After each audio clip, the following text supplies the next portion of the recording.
நானும் இந்த வீட்ல தானேமா பிறந்தேன். நியாயப்படி அம்மாவோட நகை பொண்ணுக்கு தானேமா சேரணும்.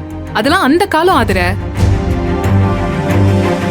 அப்பெல்லாம் பொண்ணுங்களுக்கு சொத்துல பங்கு இல்ல, அதனால சீர்சனம் செய்வாங்க, தீபாவளி பொங்கலுக்கு செய்வாங்க, நகை கொடுப்பாங்க. இப்ப அப்படியா? ஆம்பளைங்களுக்கு சொத்துல பங்கு இருக்குன்னா பொண்ணுங்களுக்கும் சொத்துல பங்கு இருக்கு. இப்ப போய் இதெல்லாம் பேசிட்டு இருக்க? லுக், மத்த வீடு வேற, இந்த வீடு வேற.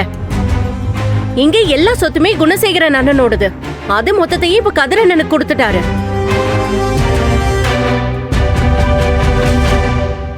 அவரு திரும்பவும் வந்தா என்ன செய்வாரு, ஏது செய்வாருன்னு யாருக்கு தெரியும்? ஏய், உங்க அண்ணா உன்னை அப்படி விட்டுட மாட்டாண்டி. மா, பேசாதமா நீ. எனக்கு புரியல, எப்ப பாரு இவங்க பக்கமே நின்னுட்டு இருக்க. மா, என் நிலைமை தெரியுமாமா உனக்கு? அங்க சாருபாலா எனக்கு சப்போர்ட் பண்றாங்களேன்னு அந்த வீட்டுக்கு போனேமா. அருண் என்ன லவ் பண்றாருன்னு நான் கான்பிடென்டா போனேன்.